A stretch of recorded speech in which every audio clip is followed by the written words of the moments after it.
First of all, good morning and welcome. My name is Rebecca Cunningham, and I'm the director of the University of Michigan Injury Prevention Center, which has the pleasure of hosting today's summit on the prevention of campus sexual assault. The Injury Prevention Center is a CDC-funded research program focused on injury prevention. We have work on all aspects of injury prevention, but have a particular interest in the prevention of opioid overdose, concussion, sexual violence, youth violence, and motor vehicle crash. We are very glad so many of you have joined us in person and via the webcast today. Nationally, we know that 1 in 5 women and 1 in 16 men are sexually assaulted while in college, with more than 90% of victims on college campuses nationally not reporting the assault. As a researcher in violence and injury and a mother of 3 teenage daughters, 1 who will depart for college this fall, I know this is particularly personal for me that we can and must do better. I'm confident that when we apply a public health framework, sexual violence, like other types of violence, can be prevented, and that together, using the science of injury prevention, we can find solutions for our students, daughters, sons, and make our campuses and communities safer. I'd like to take just a quick moment to thank the Summit Planning Committee for their extraordinary efforts, our talented student advisory group that gave us input all along the way, our speakers and poster presenters for their time and effort in making sure we have a productive summit. We also offer our deep gratitude to University of Michigan President's Office and Dr. Schlissel, who provided us the leadership to address this important issue as we began planning 2 years ago, began much of the major spotlight recently, as well as gave us generous funding to make today's events possible. Before we officially kick off the day, I would like to mention just a few housekeeping items. Note that restrooms are located along the hallways to the right and the left of this room. There's directional signs to help guide you. No food or drink is allowed in the amphitheater. If the amphitheater is full or you need to step out, as we expect it will be today, given the amazing response and interest in this summit, you can step out into the halls in the east and the west, and there will be live casts there. An archival recording of today's presentation will be available on our website in the coming weeks. And if you're seeking continuing education credits, please make sure to sign in and sign out at the registration desks. If you're a psychologist, the APA requires the paper evaluation forms to receive credit. They're located at the registration desk. For medical and social work continuing education credits, evaluations will be mailed to you if you've signed in. Our staff and volunteers are here to assist you with questions. It's my great pleasure now to welcome and introduce Representative Debbie Dingle, who's our voice in Congress on these and many other issues of great importance at the University of Michigan and the Injury Prevention Center. On behalf of your constituents here in Michigan at 12th District, we're grateful for your efforts and appreciate you joining us this morning to help kick off our day. Representative Dingle is an active member of the House Committee on Energy and Commerce, where she is a leader on efforts to grow manufacturing, improve access to quality, affordable health care, support seniors and our veterans, and protect the Great Lakes. We especially appreciate Representative Dingle on leadership on issues related to campus sexual assault. She recently worked with her Senate colleagues to author the Safe, Equitable Campus Resources and Education Act that would ensure all students, including students with disabilities, have an opportunity to study and learn in an environment that is safe and free from harassment and assault. She continues to urge the U.S. Department of Education to maintain Title IX guidance on preventing and investigating incidents of sexual violence and harassment in our K-12 schools and on college campuses nationwide. And here in Michigan, she has participated in First Lady Sue Snyder's summits to prevent campus sexual assignment. Representative Dingle, we thank you for your leadership, and we welcome you to the podium.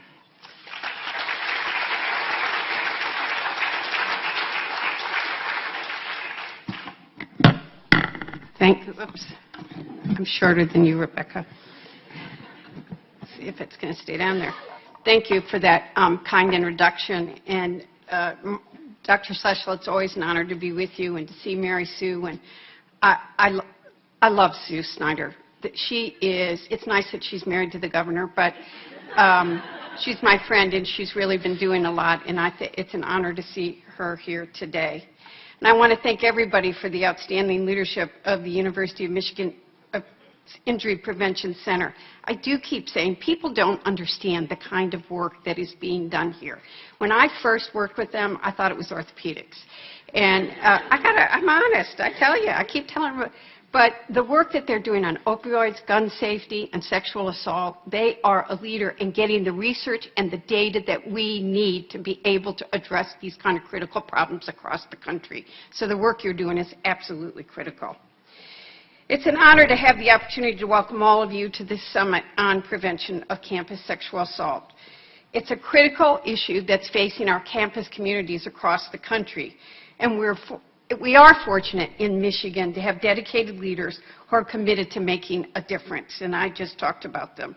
But the sexual assault summits that Sue Snyder has been doing across this state have brought very needed attention to an issue that people just didn't want to talk about. So I thank them for everybody here for their dedicated work. So you're gathering here today at a very interesting time. There's heightened public consciousness. The Me Too movement and the Time's Up movements have finally given women some support to stand up, speak out, and make their voices heard. But I call myself Debbie Downer because I bring these reality checks. And I have been saying that since it happened, it's not, quite frankly, Washington, D.C., Hollywood, and the media are all a bit of a bubble. They're not the real world. And this movement isn't real until students on campuses, factory floor workers, a lawyer trying to make partner, tip waitresses, a whole lot of women that you and I know ever have the courage to come forward and talk. And we have to have real conversations because for too many women, and it's very true on college campuses, there are consequences of coming forward. And these discussions need to talk about those consequences and why people are afraid and they don't feel like they're in an environment where they can come forward.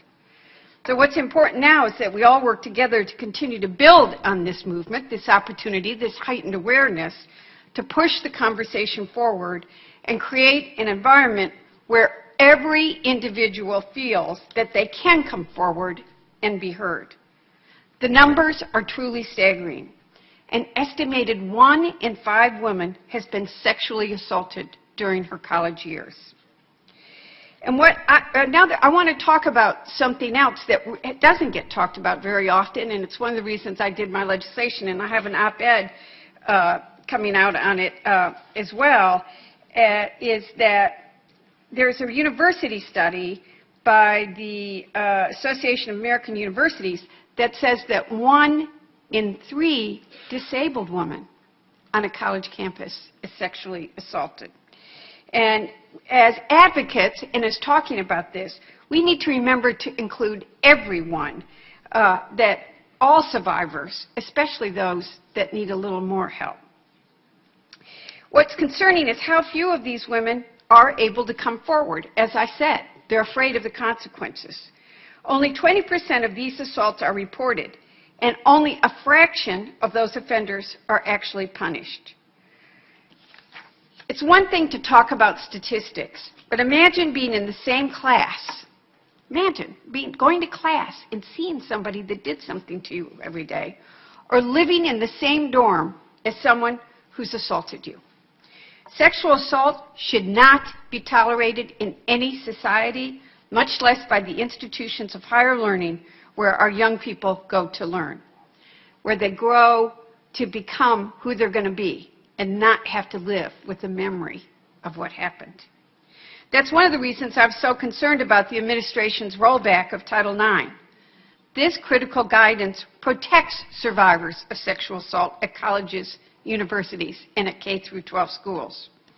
Rescinding Title IX turns back the clock to a time when survivors of rape and assault suffered in silence, were terrified if they came forward, were worried about being ostracized on campus or in their classrooms, or their voices would be completely ignored.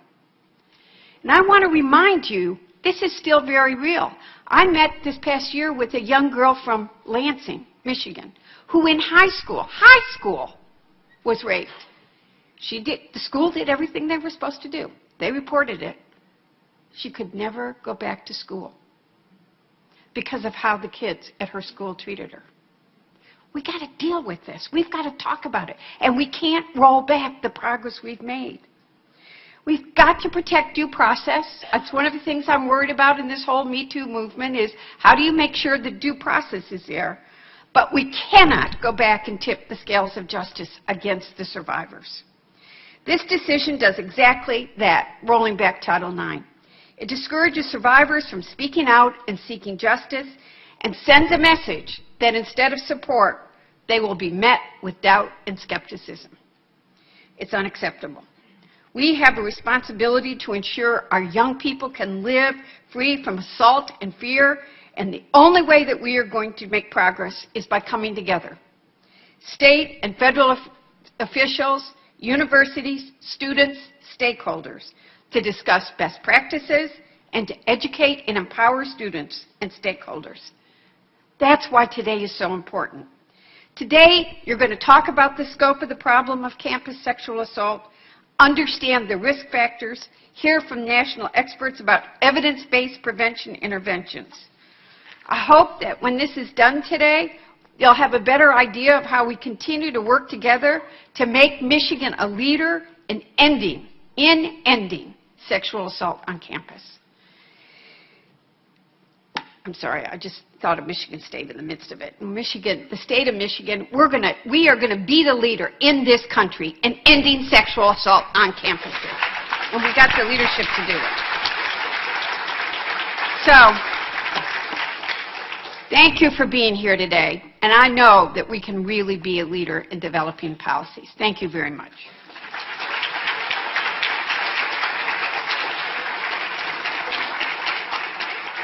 Thank you so much, Representative Dingle, for your support and for your inspiration and passion around these topics. Next, I have the great pleasure of introducing Michigan's First Lady, Sue Snyder. Sue Snyder has long been a supporter of Michigan's families. As First Lady, she has dedicated herself to causes focused on the health, safety, and overall wellness of the state's women, children, and students. Most recently, she became an advocate for campus sexual assault awareness and prevention by launching the Inform, Empower, Prevent, Let's End Campus Sexual Assault initiative, with the goal of making Michigan the leader in addressing this sensitive but important issue. Through her initiative, Snyder has helped secure $1.6 million in state grant funding for colleges and universities to use for sexual assault awareness and prevention programs on campus. Snyder has created a work group to develop a resource handbook for sexual assault survivors, families, and friends, and also to make these resources available online. Additionally, the First Lady has hosted 3 statewide educational summits to help raise awareness and ultimately prevent campus sexual assault. Please join me in welcoming First Lady Sue Snyder.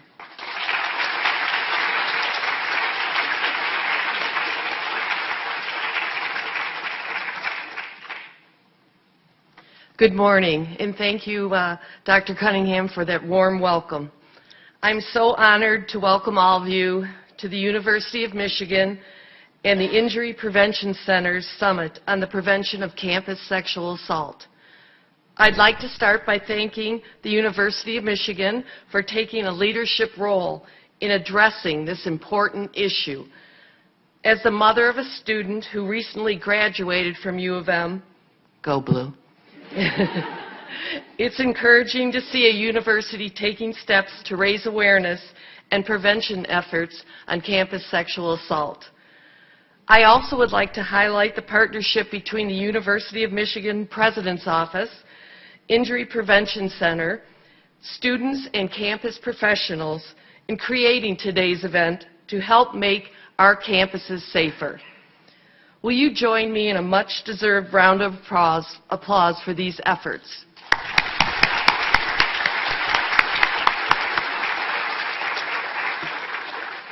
The conversations necessary to ignite innovation and implementation of new prevention practices will take place here today.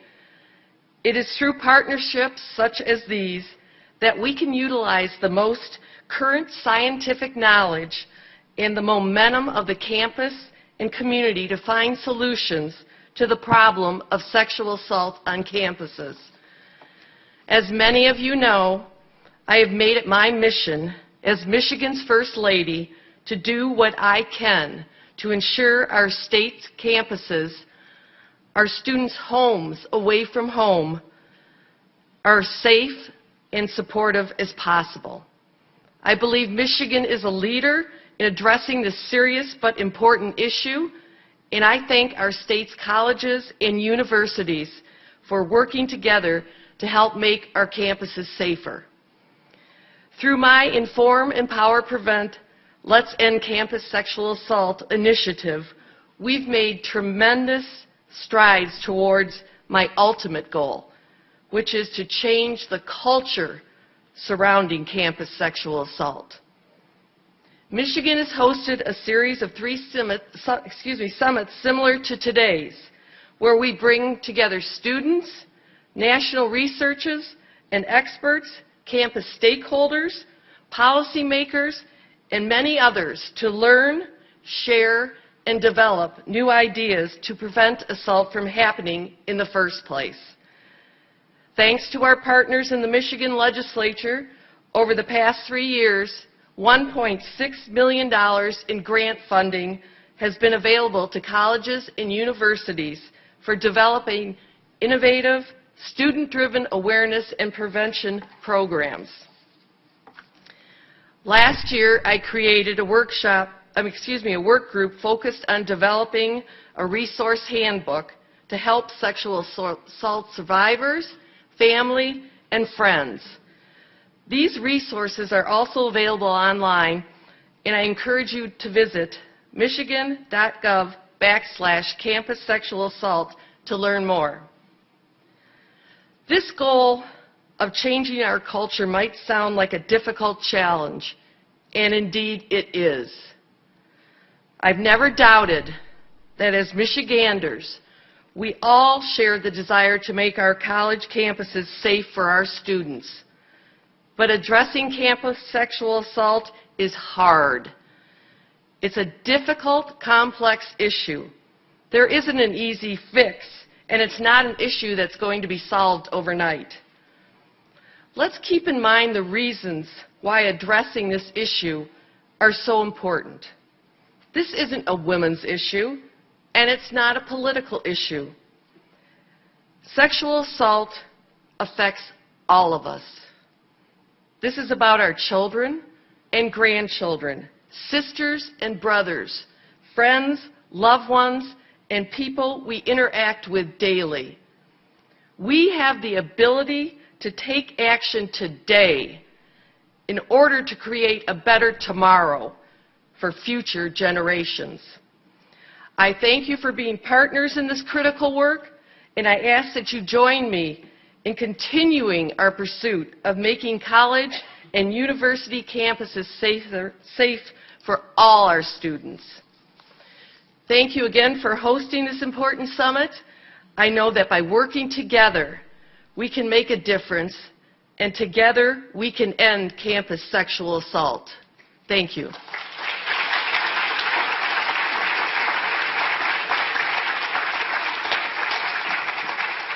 Thank you to the First Lady for that inspiring remarks and all that you've been doing on this important topic. I want to welcome back to the podium President Schlissel.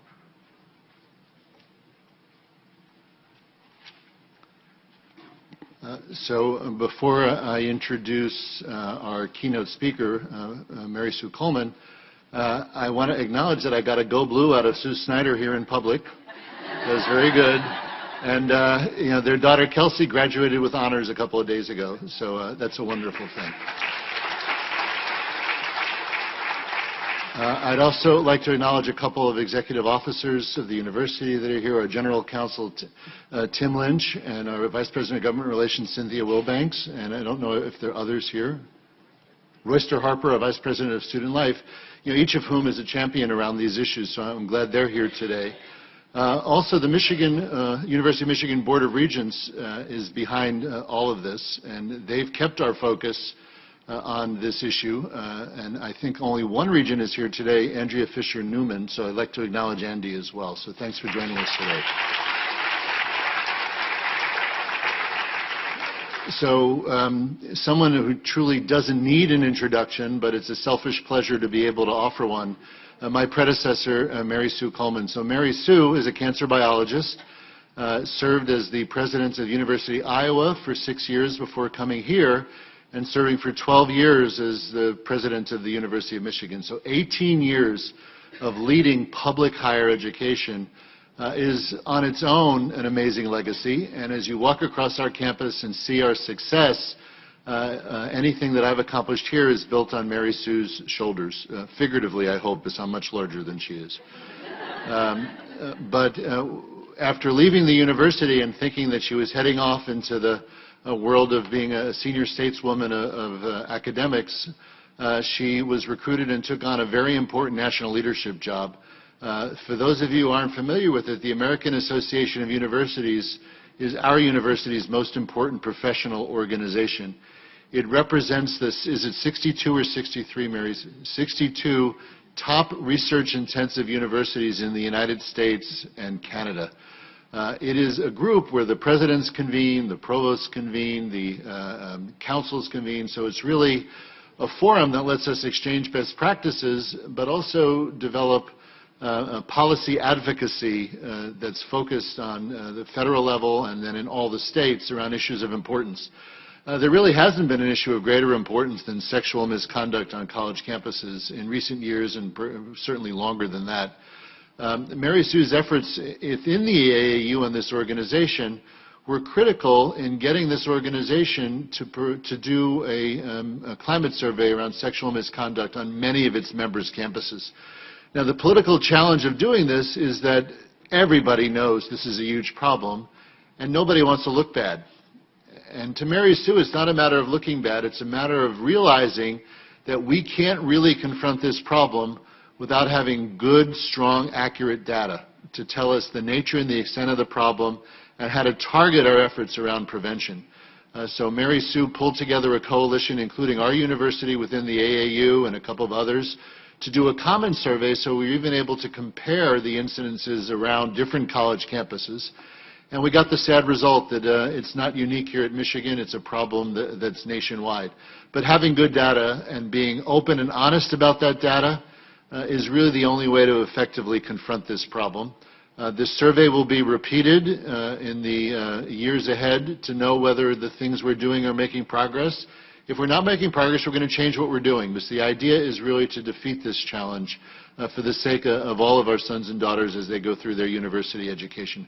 So without further ado, President of the AAU, Mary Sue Coleman.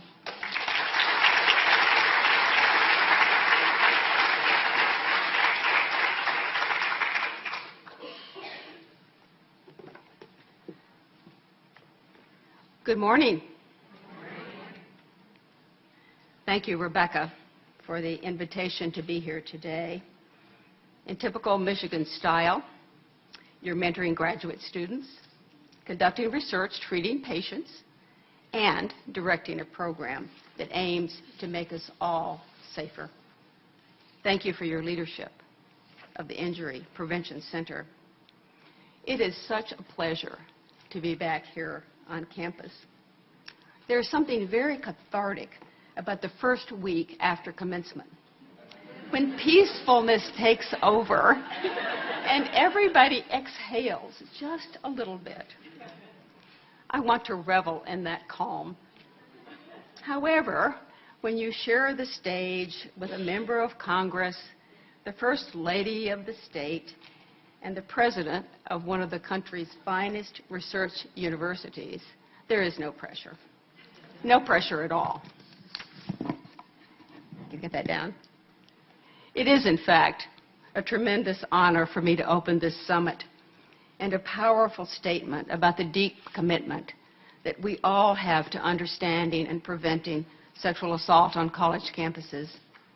The CDC's support of the Injury Prevention Center is further validation of the important work being carried out right here at the University of Michigan. Thank you for the opportunity to be part of today's programs. A few weeks ago, a reporter from the Washington Post called me up to ask me whether universities were still focused on the issue of sexual assault on campus, or whether they had moved on to other topics. I was a little stunned by this question, given how deeply embedded sexual misconduct is in our culture. We see it in almost every segment of the society, with the Me Too movement, and frankly, with the current administration in Washington. I reminded the reporter that every year, 25% of college undergraduates are new, our populations are constantly changing and in flux, and that we must continue to keep this topic front and center to educate our students. I spent more than 45 years as a faculty member, dean, provost, and university president. I've seen student life from the perspective of one-on-one conversations with young people to setting institutional policies as provost and president. I am well-versed in the myriad of issues on a college campus. That includes sexual assault. It has always mattered, and it has always been painful. The difference is that during much of my career, the national spotlight was not as bright as it is now. What better occasion, then, to leverage the moment and drive culture change and create genuine expectation for reform on our campuses. This is why today's summit on the prevention of campus sexual assault is so vital. We still have an enormous amount of work to do.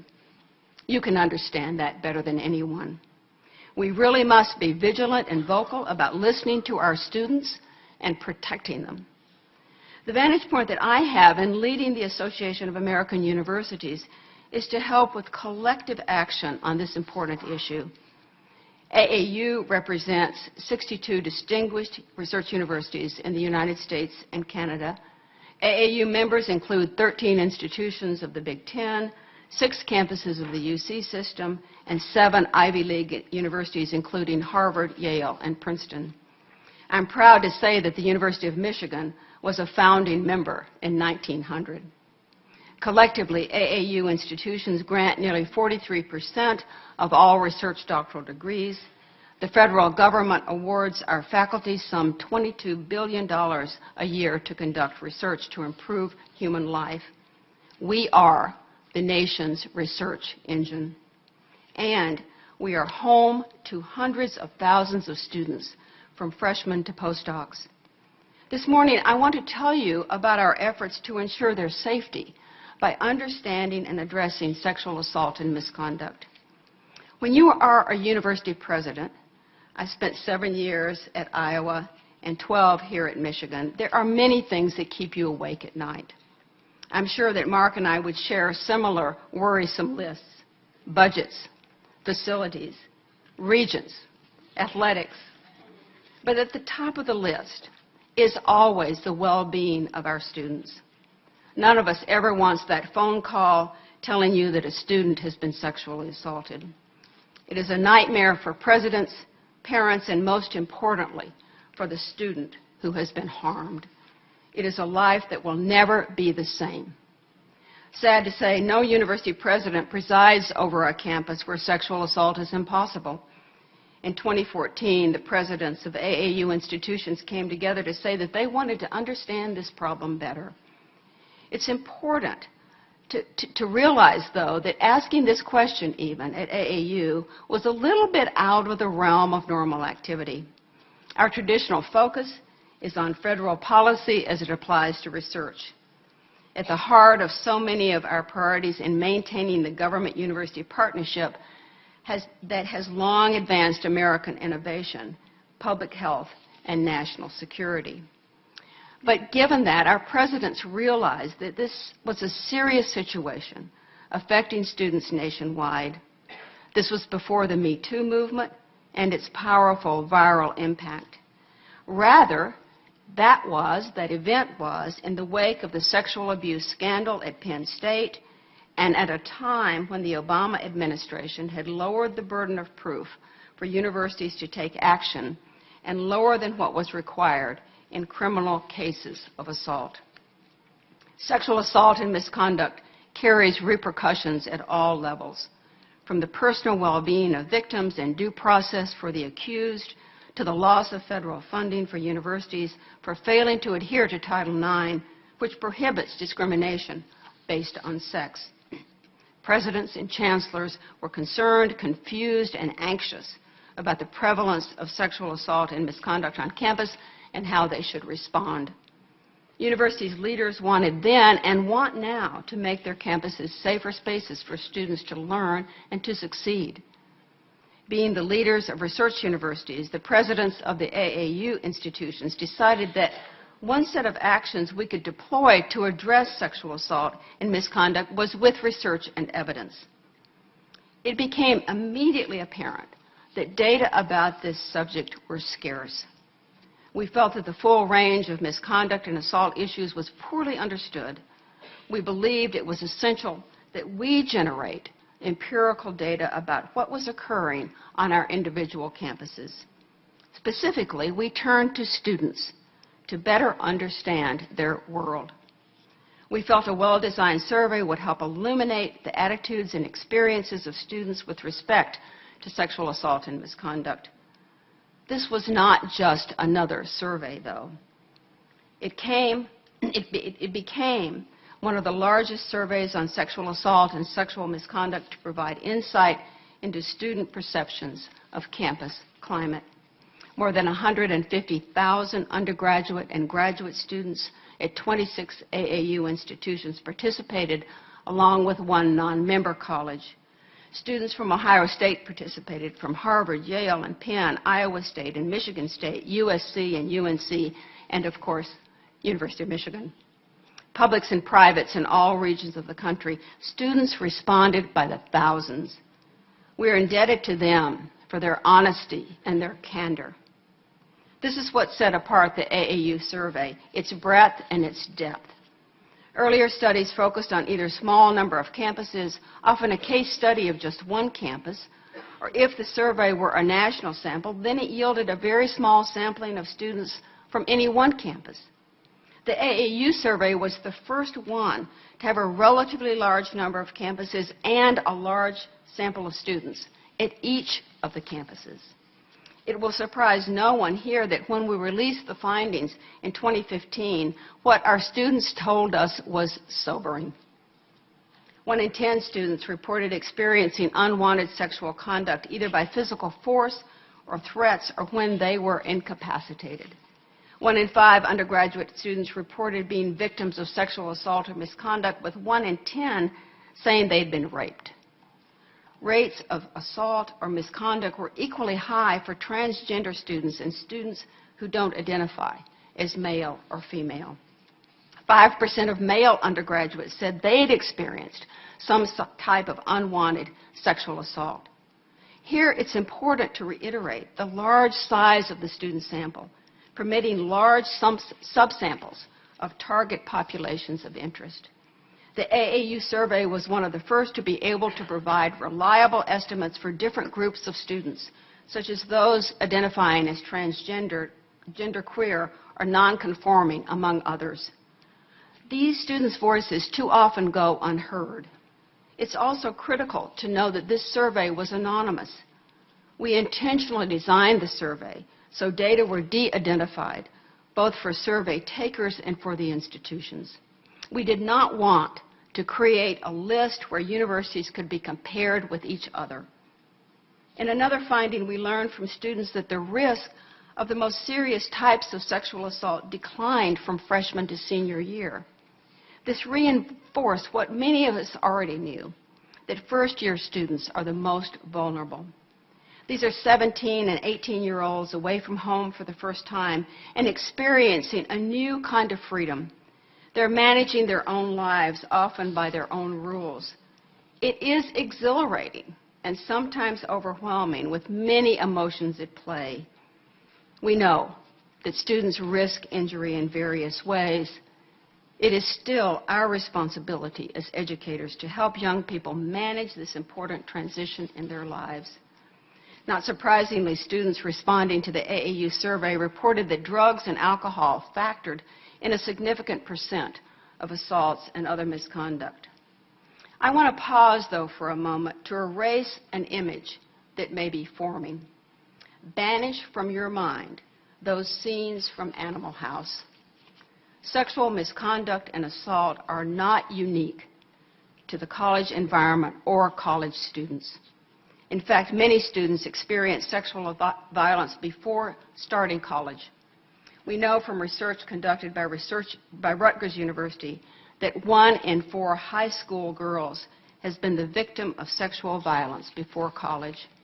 LGBTQ students are 2 to 3 times more likely to experience sexual violence both before and after coming to college. With regard to violence, anywhere between 50 and 80% of teenagers say they know someone who has been in a violent relationship. I find that remarkable, worrisome, and sad. We also know from surveying high school students that only 1 in 3 teenagers in a violent relationship ever told anyone about the abuse. For presidents of AAU institutions, it was critical to learn how their students were responding as victims of sexual assault. In particular, in a particularly disturbing finding, no more than 28% of the college and university students surveyed said they had reported incidents of assault or misconduct. Some said that they didn't think that the incidents were serious enough. Others said they were too embarrassed or ashamed, or that it was just too difficult to report. But at the same time, some 60% of students said that if assault or misconduct were reported to authorities, they believed it would be taken seriously. It's a frustrating conundrum, and one I know many of you deal with in providing support services for students. Students fail to report, but they have some hope that reporting would help. These are the highlights of the survey, and I could go on with a lot more data. This really was groundbreaking work. For the first time, we had a survey that defined in great detail assault and misconduct terms. And again, it was anonymous. It gave us large enough cells to determine that different groups of students were differentially affected by these activities. There was tremendous variation from campus to campus, telling us what many of you see in your work. There is no magic bullet for combating this serious societal issue that will work in all settings and with all populations. AAU's work to mount a collective survey has had important repercussions. Never before had this many leading institutions come together to support this large self-study on the subject of sexual assault on campus. First, it raised the profile of AAU more than anything we've ever done. Second, and more significantly, it led to important changes nationwide. For the AAU, the survey demonstrated that when this collective of leading institutions tackles a challenge in higher education, we establish a national, proactive leadership role. We are leveraging this power to strengthen ongoing efforts to prevent sexual assault and misconduct. When I arrived at AAU as president in the summer of 2016, I was struck by how much interest was generated nationally by these data on sexual assault.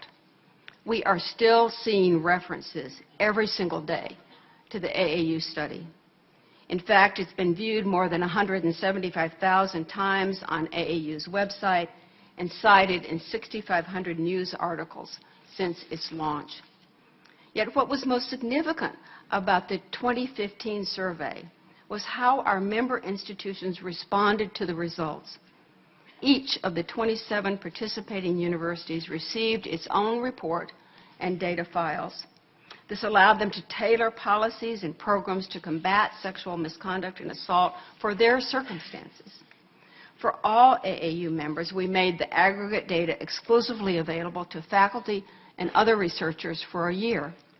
After that first year, we made the decision to give all the data to the Inter-University Consortium for Political Science and Social Research within the Institute for Social Research here at Michigan.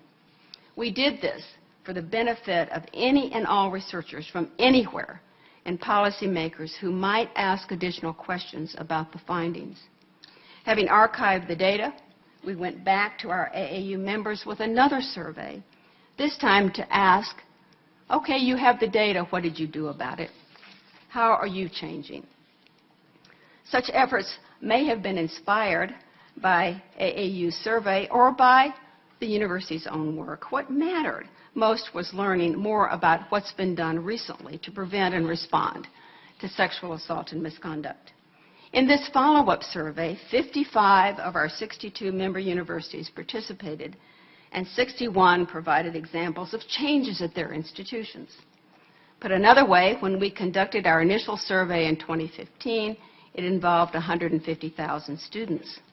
With this follow-up survey, we can document changes put into place which aspired to affect some 1.9 million students, including 1.3 million undergraduates at 55 to 61 AAU institutions. We learned that change was universal. Virtually all universities reported that they've implemented new programs, added resources, revised current programs, and made reporting easier and more transparent for students. Many institutions have added protections of due process for the accused and more support for the victims. All reported that they are listening to their students by surveying them about sexual assault and misconduct. All have changed education and training programs for both students and faculty. All have developed, refined, or enhanced programs to support victims. These comprehensive efforts are tangible evidence of how committed the universities are to making the campuses safer.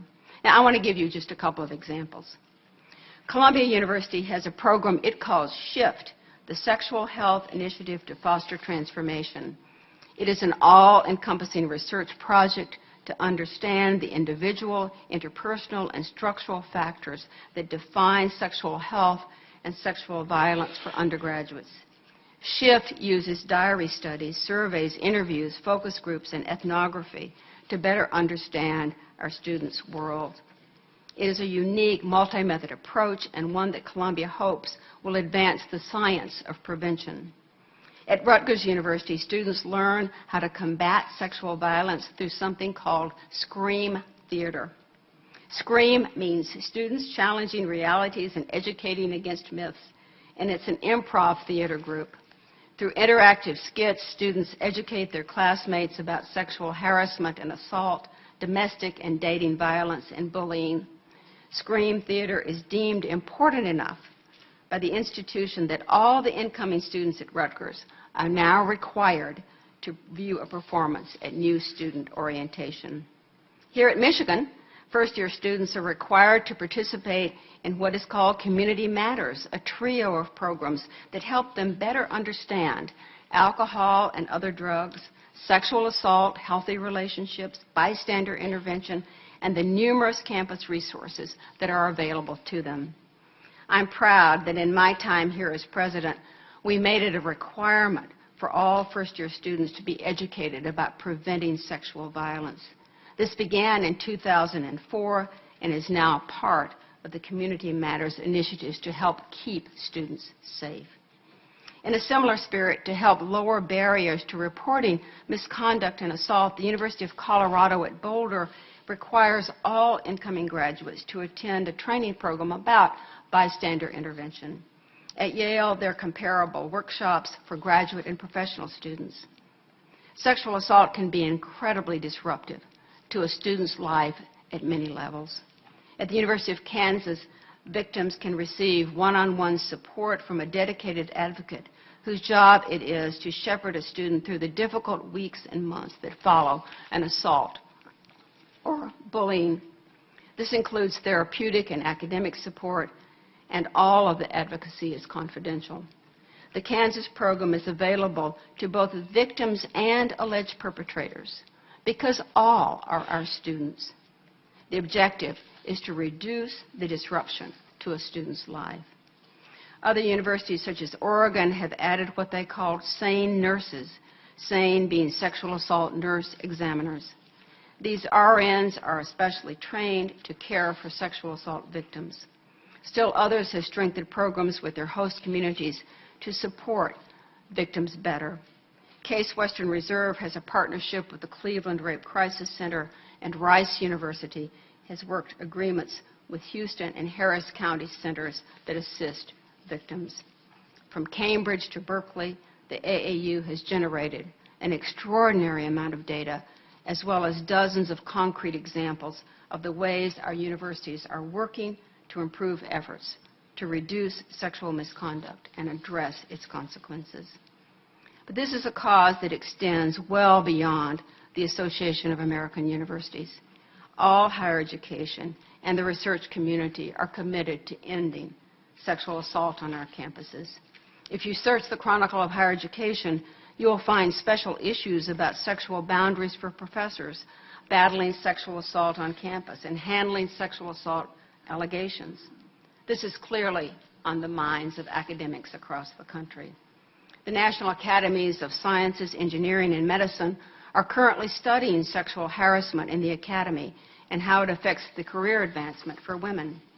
The study committee is exploring the extent of harassment and its impact on the recruitment, retention, and promotion of women pursuing careers in science, engineering, and medicine. I'm pleased that the committee members include 3 Michigan faculty. Michigan always has a huge impact here. Lydia Cortina, Professor of Psychology and Women's Studies, Anna Kirkland, the Director of the Institute for Research on Women and Gender, and Timothy Johnson, the Bates Professor of the Diseases of Women and Children and Chair of Obstetrics and Gynecology.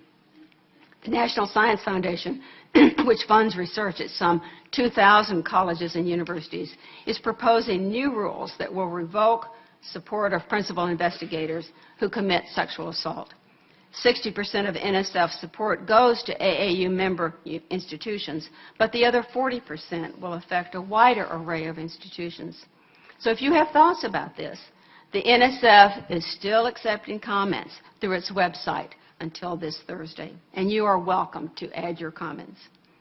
AAU's 2015 student survey broke new ground in understanding the experiences of our students in facing sexual assault and misconduct. Our 2017 institutional study demonstrated how universities are responding to keep campuses safe for all members of our communities. Given both the intense interest on our campuses and ongoing societal issues, we are now in discussions about the prospect of revisiting our landmark study. We believe we must put more focus on graduate students and faculty. There are, unfortunately, a number of egregious cases out there, and I fear that it may be the tip of the iceberg. I serve on a National Academy of Sciences committee that is examining graduate education, and this same issue has surfaced in one of our focus groups with students. As research institutions, we know that campus climate surveys are the best tools for identifying and addressing misconduct and assault. We also know, sadly, that there will always be transgressions and injuries to address. We should explore misbehavior wherever it occurs in the academy, and surveying graduate students and faculty is a possible next step for the AAU. The Me Too movement is not over. We're seeing a long-needed correction to the ways people are treated in the workplace and on campuses, thanks to courageous individuals speaking out against sexual harassment, intimidation, and violence. It's been difficult, and it's been messy, but it is fundamentally changing our world for the better. I am so proud of our member colleagues that have been unflinching in facing this troubling and important issue squarely by doing appropriate research, then changing policies and programs to respond to what they discovered. I'm encouraged that our members appreciate that lowering the barriers for students to report assault may raise the rate of incidents reported on their campuses. So we must help our constituencies understand the implications of the changing rates of reporting. It is a reflection of success if it means that more students are coming forward. I'm also proud that we clearly understand that often both parties in these events are our students, and that we have a moral obligation to help both of them.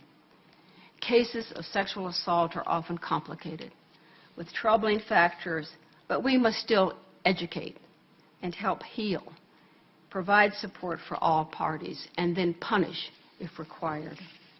I think it's also important to vanquish the myth that university campuses are more dangerous places with regard to assault than the rest of society. In fact, the data tell us they may well be safer. But that doesn't absolve us of any responsibility. As physicians, policymakers, scientists, parents, and students, we all own that responsibility. We absolutely must remain engaged, and in doing so, help society become a safer place for all. We must continue to listen to our students and respond to their needs. One assault is one too many. All reports of sexual misconduct and sexual assault demand care, compassion, and a commitment to justice and resolution. When a reporter from the Washington Post or any other outlet asks again if universities are still working on sexual assault, I am proud to respond in the affirmative. Not because the problem is so prevalent, but rather because we should be forever committed to creating campuses that are safe places for students to learn, to grow, and to thrive. Thank you so much. I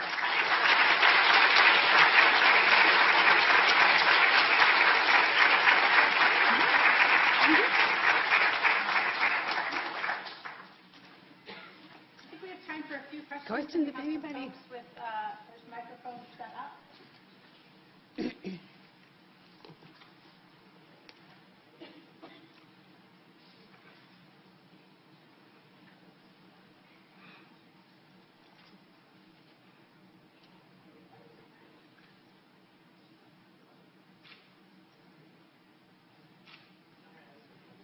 Anyone?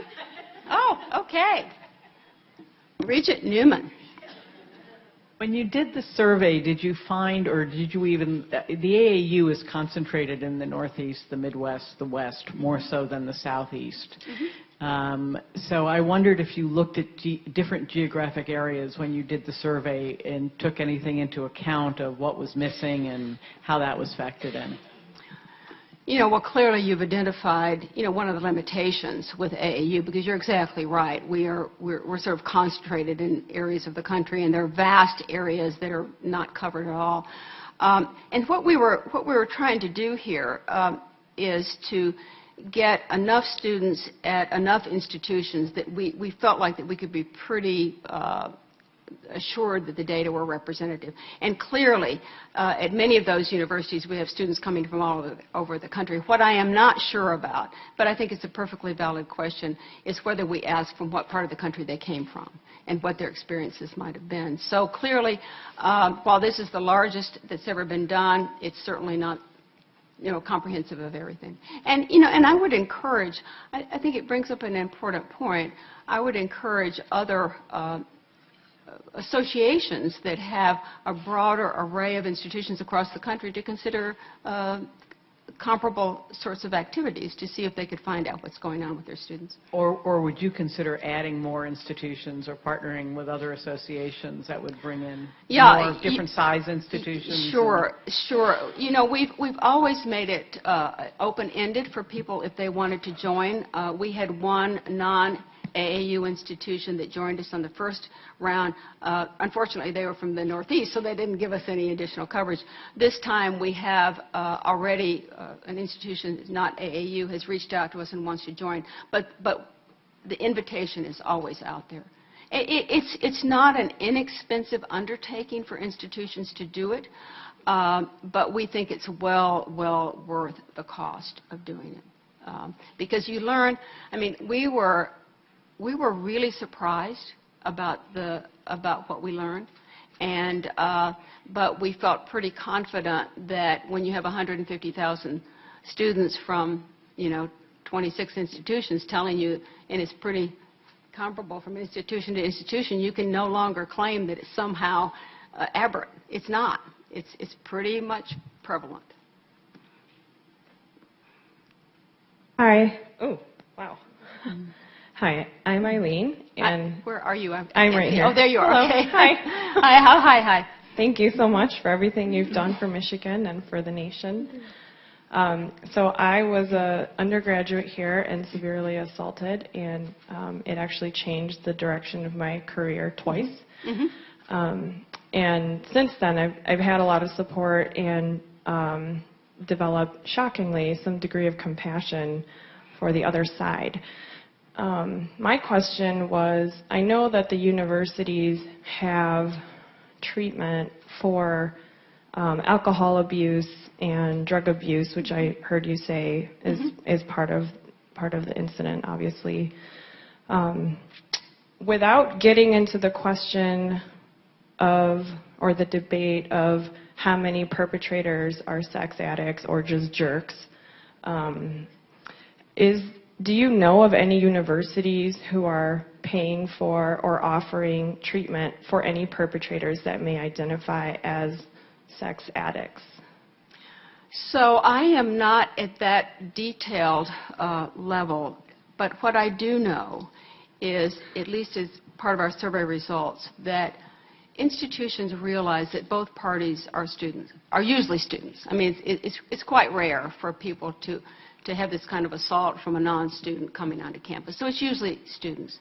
And I know here at Michigan, both parties were helped, were advised and helped to the degree that we had resources available. And there are people here who can tell you in more detail what those resources were. Are you from here at Michigan or from another place? From here at Michigan. So there are programs here. I think the program like the one at Kansas that I described, where you have these nurses that really get involved with both parties because they realize that both people need help and need help in different ways. And so I think that's the best approach. And many of our institutions have that. Some of them have not gone that far. But it is the advantage of having the work that we've done and the work out there that people can see is that they can reform their own programs if they see something that's working well at another institution. So that's another advantage of doing these collective surveys, to find out what's going on. And then what the follow-ups have been and how those follow-ups have affected positively the student population. But I want to be very careful here, because as we begin to talk about the next possible survey, the follow-up survey that the institutions may do, I am not anticipating that the incidents are going to go down. Because I think that what we're going to see is that at many places it's becoming more acceptable to report. And if only 28% are reporting in the first place, and now more students report, your rates are going to go up. And so it's going to look like it's getting worse. I don't think it is. I think it's a willingness to discuss it, a willingness to make everybody understand that this is an issue that we have to tackle, and it's hard, slogging work. But we can't shy away from it. Is that it? Oh, no more? Okay. Oh, we had one more. I'm sorry. Good morning. So it's ironic that you said the numbers will go up, because I was going to ask you, how do you decipher between the truth and a false accusation? And this is probably going to ruffle some feathers, but it does happen. And also, you said you would punish the offender, but again, ruffling feathers, they can go get another job. They may have to register as a sex offender, but what else can you do outside of jail time to punish this person? Because technically they can find another job, and they might continue on in this manner, kind of like she was talking about. They're addicted. So how do you go about making sure that it's actually true and you actually get this person for real? So I think I'm most familiar with the University of Michigan, and the University of Michigan takes these reports very seriously and investigates the report. And to the degree that there is evidence, then they will gather the evidence and understand what's happening. When I said punish, and I said punish if required, and again, that depends on what evidence you've been able to produce. I don't think there's a lot of false reporting, frankly. The people who are experts in this room, probably the Injury Prevention Center knows this, but the data that I've seen, there's very low rates of false reporting, so that's not something that I would worry particularly about. In terms of punishment, we have policies and procedures, and I think you have to follow those. If it's criminal, it can be referred to the courts, and the courts will decide what to do. But we need to follow the law and follow the regulations and have good policies at universities to make sure that people are held accountable. That's the most important thing. So thank you very much. Thank you.